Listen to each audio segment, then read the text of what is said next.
मेरे प्यारे दोस्तों, आज का हमारा टॉपिक है जियो इन्फॉर्मेटिक एंड नैनो टेक्नोलॉजी। चलिए देखते हैं। जिसका फर्स्ट क्वेश्चन है, भू स्थानिक तकनीक क्या है, टिप्पणी करिए। इसका आंसर देखते हैं। भू स्थानिक प्रौद्योगिकी पृथ्वी की भूमि और विशेषताओं को मापने और विश्लेषण करने के लिए उपयोग किए जाने वाले उपकरणों को संदर्भित करती है। भू स्थानिक कार्य में ग्लोबल पोजीशनिंग सिस्टम जीपीएस और भौगोलिक सूचना प्रणाली जीआईएस जैसे सिस्टम का उपयोग किया जाता है। जियो एक उपसर्ग है जो ग्रीक शब्द के अर्थ से आता है। स्थानिक का अर्थ है अंतरिक्ष से संबंधित। जीपीएस को 1973 में संयुक्त राज्य अमेरिका के रक्षा विभाग द्वारा विकसित किया गया था। पहला उपग्रह 1978 में लॉन्च किया गया था।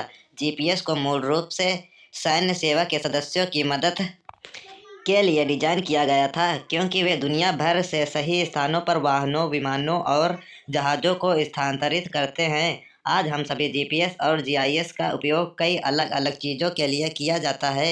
जीपीएस का उपयोग हवाई जहाज़, नाव और कारों को नेविगेट करने में मदद के लिए किया जाता है। जीपीएस का उपयोग लंबी पैदल यात्रा, मछली पकड़ने, कयाकिंग और नौका विहार जैसी बाहरी मनोरंजक गतिविधियों में भी किया जा सकता है।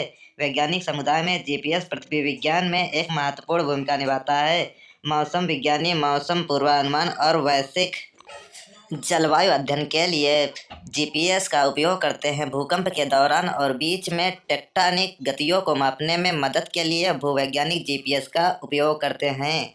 अगला क्वेश्चन नंबर 2, रिमोट सेंसिंग क्या है? रिमोट सेंसिंग क्या है, चलिए देखते हैं। इसका आंसर, रिमोट सेंसिंग दूरस्थ स्थानों पर रिकॉर्डिंग, अवलोकन, समझ, संवेदन, वस्तुओं या घटनाओं की गतिविधियों को संदर्भित करता है। रिमोट सेंसिंग में सेंसर वस्तुओं या घटनाओं के साथ सीधे संपर्क में नहीं होता है। जानकारी को एक हस्तक्षेप के माध्यम से वस्तुओं या घटनाओं से सेंसर तक यात्रा करने के लिए एक भौतिक वाहक की आवश्यकता होती है।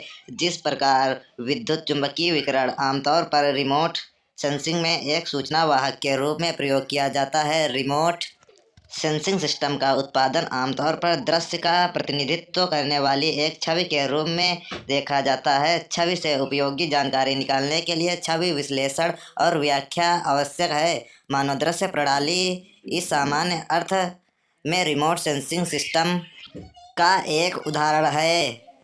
अगला question number 3, microwave remote sensing क्या है, संक्षेप में वर्णन कीजिए।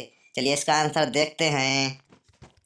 उत्तर, कुछ रिमोट सेंसिंग सैटेलाइट हैं जो निष्क्रिय या सक्रिय माइक्रोवेव सेंसर होते हैं। सक्रिय सेंसर इमेज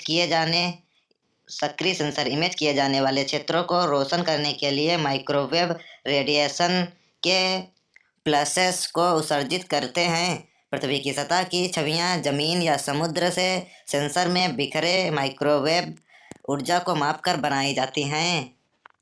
इन सैटेलाइट्स में अपने लक्ष्य को उजागर करने के लिए माइक्रोवेव एमिट करने वाली अपनी फ्लैश लाइट होती हैं। इस प्रकार छवियों को दिन और रात हासिल किया जा सकता है। माइक्रोवेव के पास अतिरिक्त लाभ होता है क्योंकि वे बादलों में प्रवेश कर सकते हैं। जब पृथ्वी की सतह को ढकने वाले बादल होते हैं तब भी छवियां हासिल की जा सकती हैं। अगला क्वेश्चन नंबर 4, जियोलाइट्स क्या है? चलिए इसका आंसर देखते हैं। जियोलाइट्स क्रिस्टलीय क्षार सोडियम या पोटेशियम। जियोलाइट्स क्रिस्टलीय क्षार या सोडियम या पोटेशियम और पृथ्वी के क्षारीय धनायनों जैसे कैल्शियम या मैग्नीशियम के हाइड्रेटेड एल्यूमिनो सिलिकेट होते हैं। संरचना में किसी बड़े परिवर्तन के बगैर इनकी जलीय निर्जलीकरण तथा जलीय विलयन में अपने घटक धनायनों में आदान प्रदान करने की क्षमता होती है। कृषि क्षेत्र में इन जियोलाइट्स को दूषित मृदा के लिए मृदा कंडीशनर, उर्वरक और सुधारक के रूप में प्रयोग किया जा सकता है। अगला क्वेश्चन नंबर 5, जीआईएस की अवधारणा को समझाइए। चलिए इसका आंसर देखते हैं।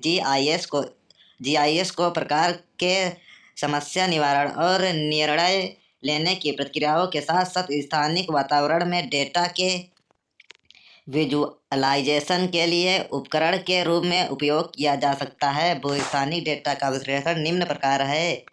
नंबर 1, सुविधाओं और अन्य सुविधाओं के संबंधों में स्थान को निर्धारित करने के लिए किया जा सकता है। नंबर 2, जहां कुछ और या कम से कम कुछ विशेषताएं मौजूद हैं। नंबर 3, किसी दिए गए स्थान में सुविधाओं का घनत्व।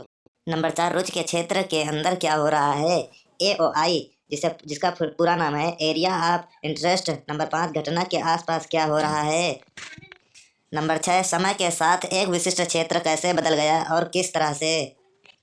अगला क्वेश्चन, सुनियोजित खेती में ग्लोबल पोजीशनिंग सिस्टम की क्या भूमिका है, टिप्पणी करिए। इसका उत्तर देखते हैं। चलिए, सामान्यतः सुनियोजित खेती को साइट स्पेसिफिक, कोई स्थान विशेष प्रबंधन प्रणाली वाली कृषि कहा जाता है। सुनियोजित खेती भारतीय कृषि के लिए एक रणनीतिक कार्य है। इसमें आदानों का उपयोग अधिक कुशल एवं प्रभावी ढंग से किया जाता है, जिससे कि आदानों की लागत में कमी आती है। सुनियोजित कृषि का मतलब है उचित समय में सटीक जगह पर सुनियोजित कृषि कार्य निष्पादित करना। सुनियोजित कृषि कार्य का तात्पर्य उच्च तकनीक उपकरणों, नवीन अनुसंधान, सांख्यिकी आंकड़ों व अन्य विश्लेषण आदि को समन्वित करने से भी है। सुनियोजित कृषि का आरंभ एक अच्छे प्रबंधक एवं एक अच्छे परिचालक के परस्पर समन्वय से होता है, जिसे वह ग्लोबल पोजीशनिंग सिस्टम, उर्वरक डालने वाली मशीन, उपज जांच करने वाली मशीन, फसल काटने वाली मशीन आदि का प्रयोग कर सकें। आज का वीडियो यहीं से समाप्त होता है।